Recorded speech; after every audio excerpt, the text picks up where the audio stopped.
Assalamualaikum warahmatullahi wabarakatuh. Perkenalkan, nama saya Amelia Putri SIPA dengan NIM 22108536.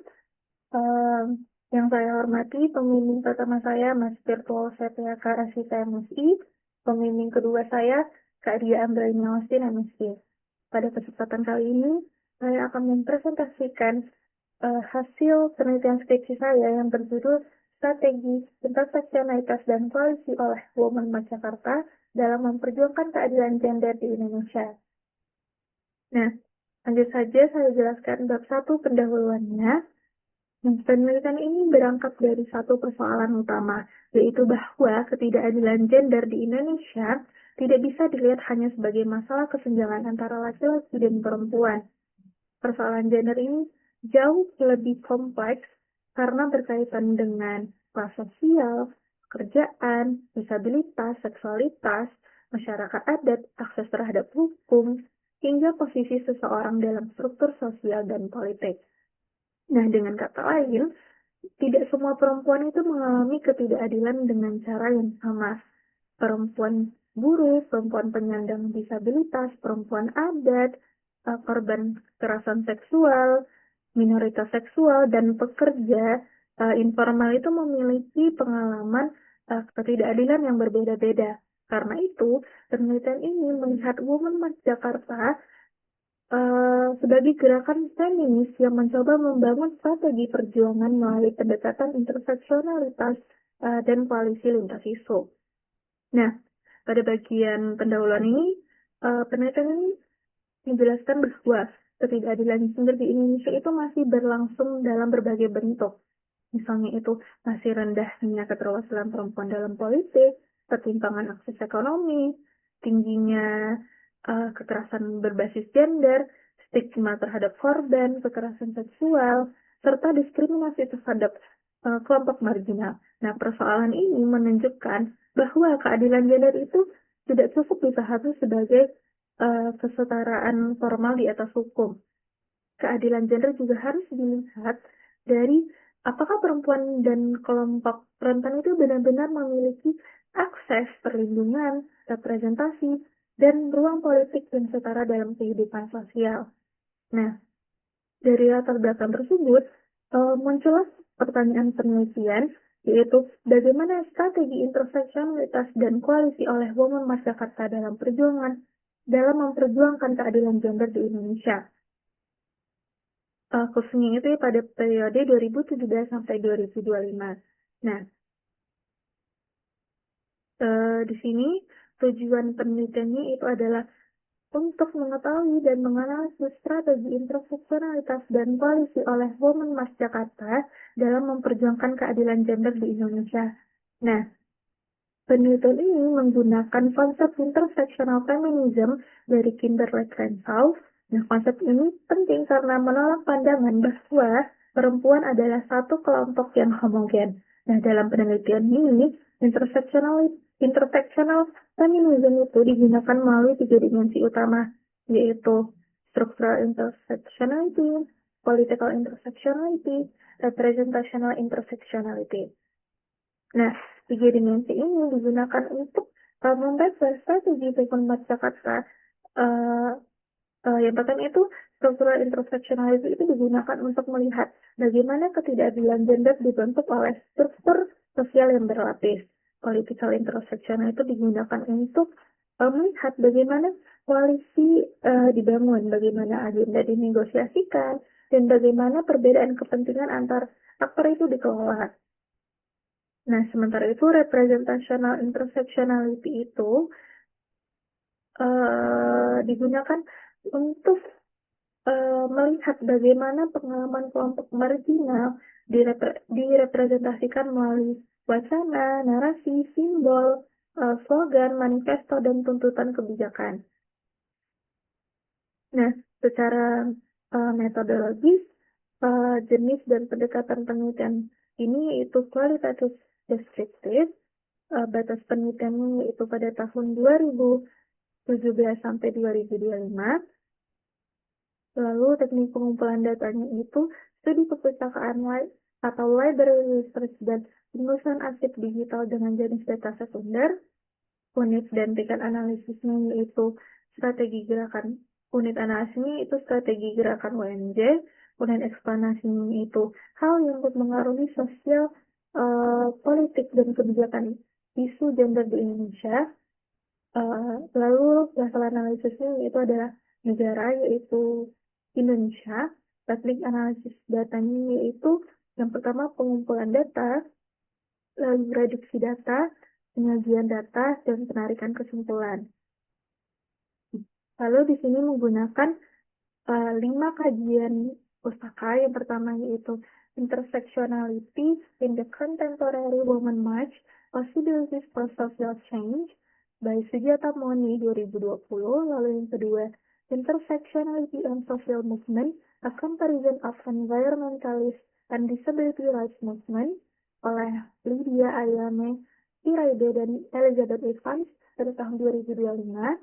Lalu perbandingan pengaruh Women March terhadap kebijakan publik di Indonesia dan Amerika Serikat oleh M. Salahuddin Al-Ayyubi pada tahun 2020, lalu gerakan Women March di Indonesia dengan Amerika Serikat sebagai aksi solidaritas sesama perempuan tahun 2017 oleh Raden Airik Meityo Bahari pada tahun 2022. Lalu yang terakhir, pengaruh Women March terhadap kebijakan publik di Indonesia dan Amerika Serikat oleh Catur Wisnu Anggoro pada tahun 2025. Nah, lanjut pada sistematika penulisan. Bab satunya itu adalah pendahuluan, bab 2 adalah ketidakadilan dalam struktur global dan kemunculan Women March Jakarta, bab 3 Women March Jakarta sebagai gerakan keadilan gender di Indonesia, bab 4 analisis strategi interseksionalitas dan koalisi oleh Women March Jakarta dalam memperjuangkan keadilan gender di Indonesia, dan bab 5-nya adalah penutup. Lanjut kepada bab 2, ketidakadilan gender dalam struktur global dan kemunculan Women March Jakarta.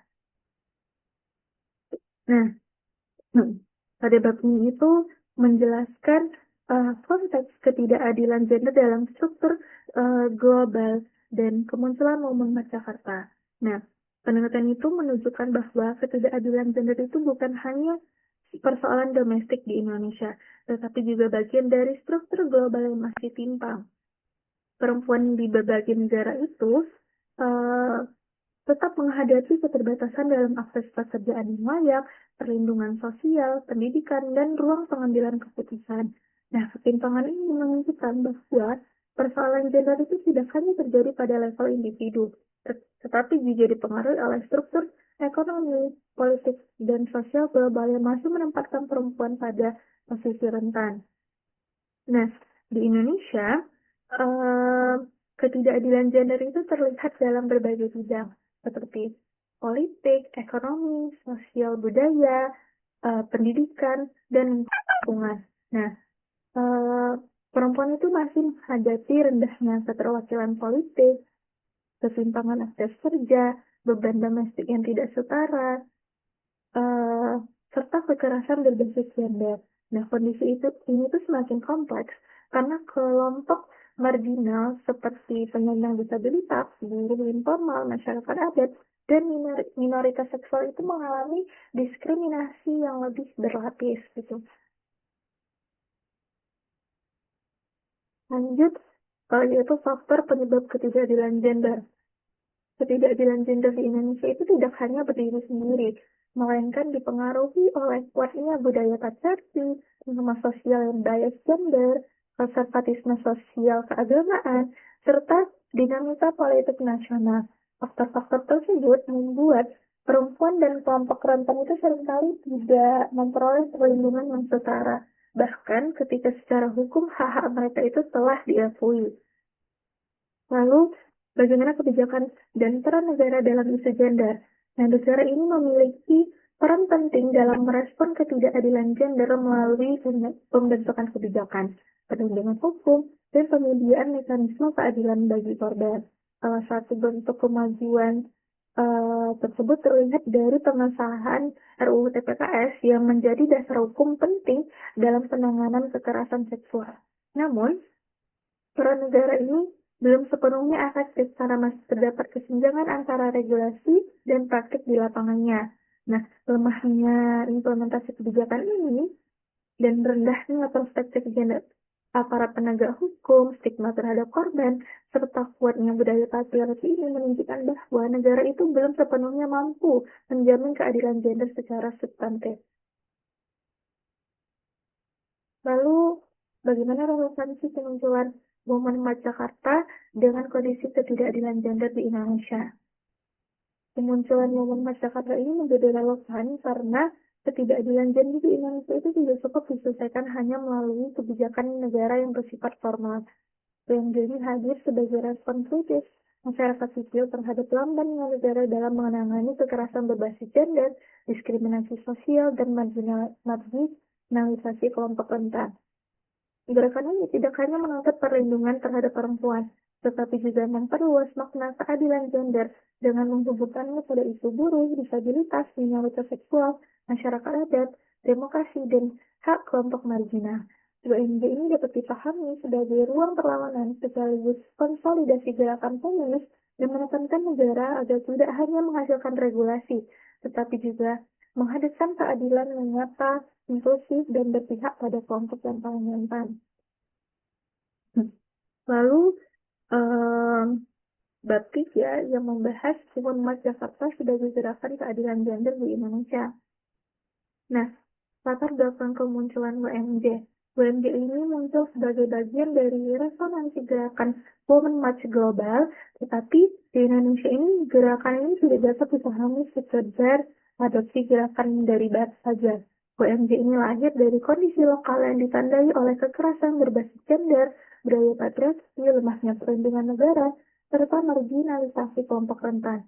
Oleh karena itu, kemunculan WMJ ini menunjukkan bagaimana gerakan feminis transnasional ini diterjemahkan dalam konteks Indonesia dengan membawa isu yang lebih dekat dengan pengalaman perempuan dan kelompok marginal di tingkat domestik.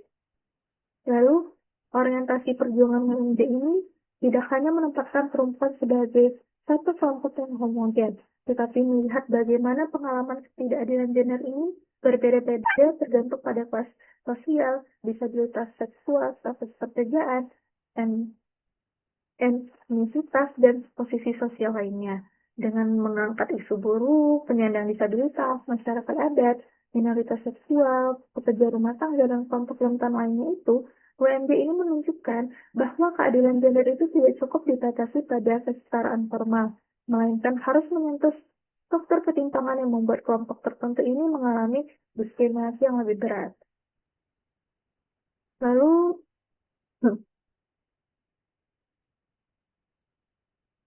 WMJ ini setiap tahunnya itu menghadirkan tuntutan tahunan Momen Jakarta. Nah, tuntutan tahunan WMJ ini tidak hanya berfungsi sebagai daftar isu saja, tetapi sebagai instrumen politik untuk membaca situasi sosial politik Indonesia. Perubahan tuntutan ini dari tahun ke tahun itu menunjukkan bahwa WMJ ini bersifat responsif terhadap isu aktual seperti kekerasan seksual, hak buruh, demokrasi, kebebasan sipil, lingkungan, dan kebijakan diskriminatif. Putusan-putusan ini memperlihatkan bahwa gerakan feminis tidak bergerak secara statis, melainkan terus menegosiasikan isu mana yang perlu diprioritaskan agar perjuangan tetap relevan dengan kebutuhan kelompok yang paling rentan. Lalu, mobilisasi, kampanye, dan strategi advokasi WMJ.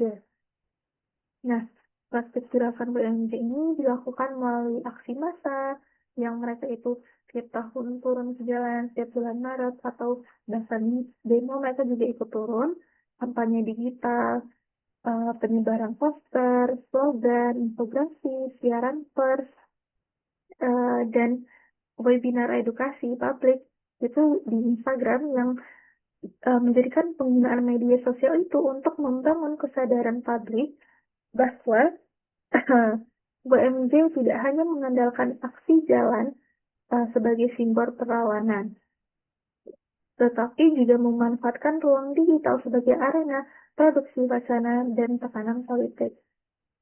Lalu, jaringan dan pengaruh Women March Jakarta.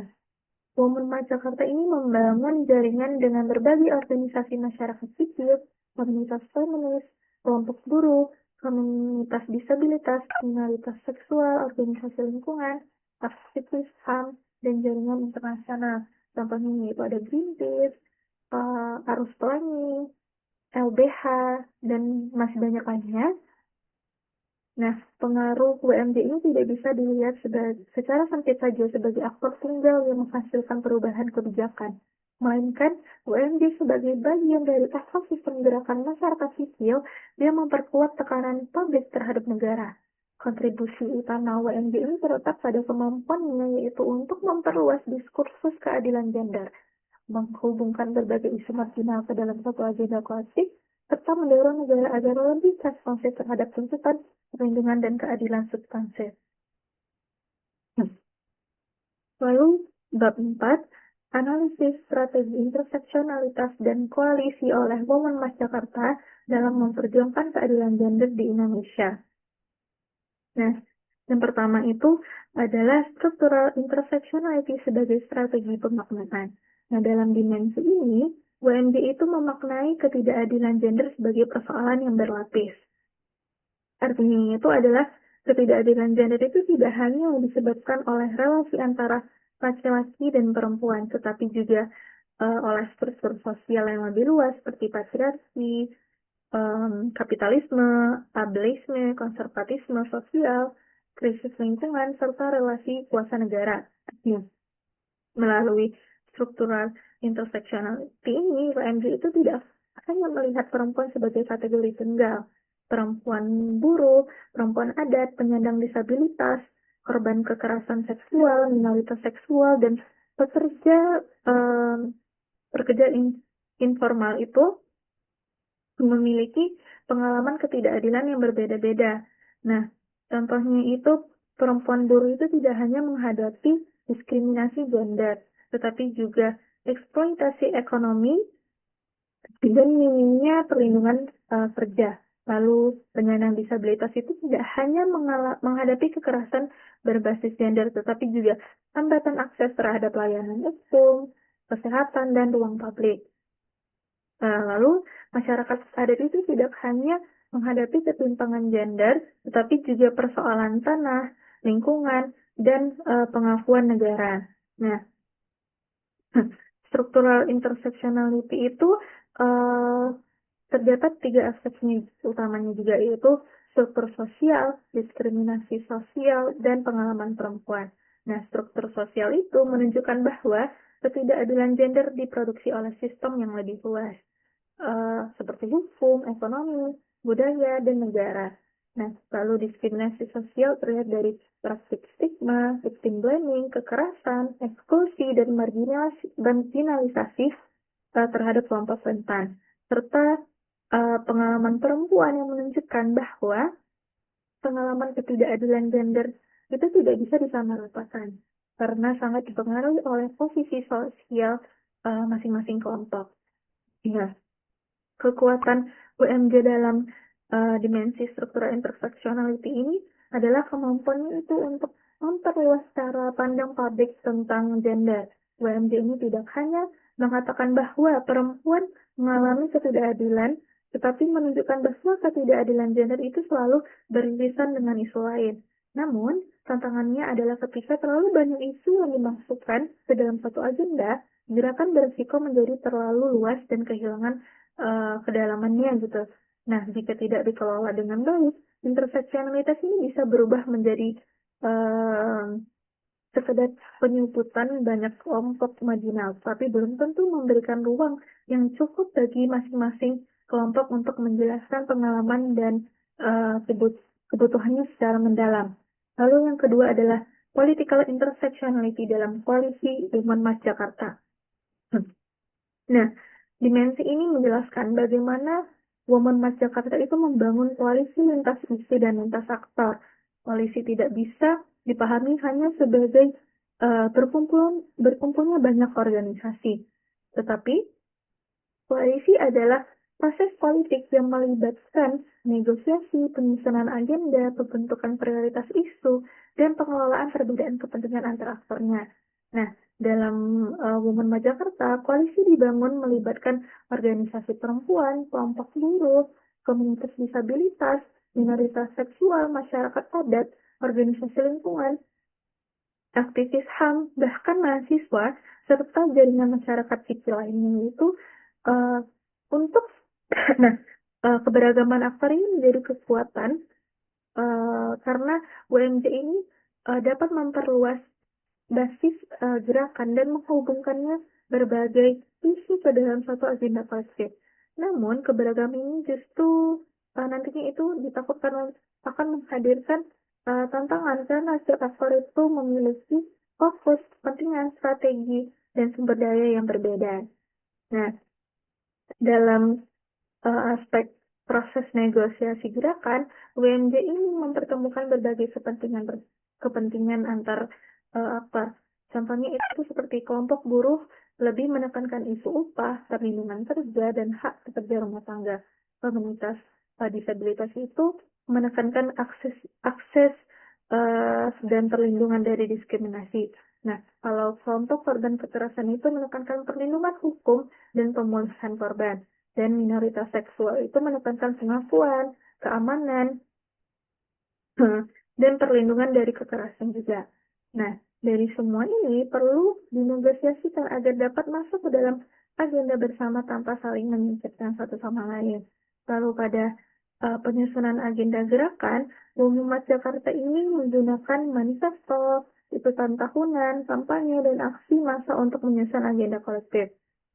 Nah, agenda ini tidak hanya untuk menyatukan isu, tapi juga menerjemahkan pengalaman kelompok marginal menjadi tuntutan politik. Contohnya itu seperti isu kekerasan seksual tidak hanya dibaca sebagai masalah individu, tetapi juga dikaitkan dengan hukum, pendidikan, perlindungan korban, budaya patriarki, dan tanggung jawab negara. Lalu pada aspek pembentukan prioritas isu, WMJ ini menentukan isu mana yang paling mendesak pada momentum tertentu. Nah, tidak semua isu itu bisa dibawa dengan bobot yang sama dalam setiap aksinya. Nah, disinilah terlihat bahwa interseksionalitas isu bukan hanya soal memasukkan banyak isu ke dalam satu agenda kolektif, tetapi juga soal bagaimana gerakan menentukan prioritas tanpa menghapus pengalaman kelompok lain. Lalu pada aspek pengelolaan perbedaan kepentingan antar aktor, tantangan koalisi ini menjadi lebih jelas. Karena kalau ada kemungkinan bahwa isu tertentu menjadi lebih dominan karena aktornya memiliki akses yang lebih terhadap media, jaringan, atau sumber daya gitu. Nah, sebaliknya kelompok yang rentan bisa saja hanya disebut dalam narasi gerakan, tetapi tidak memiliki pengaruh yang sama dalam pengambilan keputusan. Oleh karena itu, keberhasilan political intersectionality ini tidak cukup diukur dari banyaknya kelompok yang terlibat, tetapi sejauh mana kelompok paling rentan itu benar-benar diikutkan untuk menentukan arah gerakannya. Nah, oleh karena itu, political intersectionality menunjukkan bahwa UMJ ini bukan hanya sekedar membangun solidaritas atau koalisinya saja, tetapi juga terus mengelola ketegangan internal dalam gerakan. Koalisi interseksionalitas bukanlah ruang yang bebas konflik. Justru di dalam koalisi, perbedaan kepentingan harus diakui dan dinegosiasikan agar solidaritas tidak menjadi slogan semata. Lalu yang ketiga, representational intersectionality dalam produksi wacana Muhammad Jakarta. Nah, pada dimensi ini menjelaskan bahwa pengalaman kelompok marginal dalam ruang publik representasi menjadi penting karena tidak semua kelompok memiliki akses yang sama untuk berbicara dan didengar. Banyak pengalaman kelompok marginal yang selama ini disingkirkan, dianggap tidak penting, atau dipahami sebagai persoalan privat. Nah, WMB ini berupaya untuk membawa pengalaman tersebut ke ruang publik sebagai persoalan politik. WMJ menggunakan berbagai bentuk representasi seperti wacana, narasi, slogan, simbol, manifesto, tuntutan kebijakan, kampanye publik. Nah, melalui wacana, WMJ ini membingkai ketidakadilan gender sebagai persoalan struktural. Melalui narasi, WMJ menghubungkan pengalaman kelompok marginal ke dalam satu cerita kolektif tentang keadilan. Lalu melalui slogan dan simbol, WMD ini menciptakan bahasa perlawanan yang mudah dipahami oleh publik. Contohnya yaitu tubuh bukan milik negara, sahkan RUU PKS, dan masih banyak lainnya. Lalu melalui manifesto dan tuntutan kebijakan, WMD ini menerjemahkan pengalaman ketidakadilan menjadi tuntutan yang lebih konkret kepada negara. Nah, representational intersectionality ini menunjukkan bahwa perjuangan umat Jakarta ini tidak hanya berlangsung di jalan atau dalam advokasi kebijakan, tetapi juga dalam perebutan makna. WMD ini berusaha melawan wacana patriarkal yang sering menyalahkan korban, menormalisasikan kekerasan, atau menganggap isu gender sebagai isu sekunder saja. Nah, dengan membangun narasi tandingan, WMD ini berupaya mengubah cara publik memahami kekerasan seksual, diskriminasi, hak tubuh, kerja layak, disabilitas, demokrasi, dan hak kelompok marginal lainnya. Namun,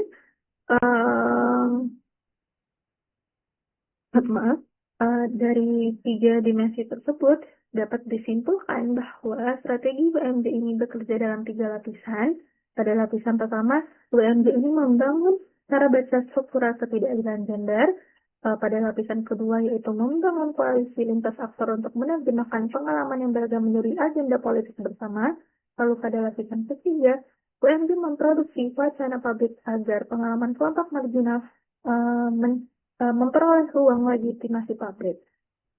Jadi, kekuatan WMD ini bukan hanya terletak pada aksi massa saja, tetapi pada kemampuannya menghubungkan isu, aktor, dan narasi dalam satu kerangka perjuangan feminis interseksional. Lalu pada bab 5 masuk kepada penutup. Nah, pada kesimpulan, penelitian ini menyimpulkan bahwa Komunitas Jakarta memperjuangkan keadilan gender melalui strategi interseksionalitas dan koalisi, bukan hanya melalui aksi massa, tetapi juga bagaimana cara gerakan membaca ketidakadilan, membangun jaringan lintas aktor, dan bagaimana memproduksi wacana publik.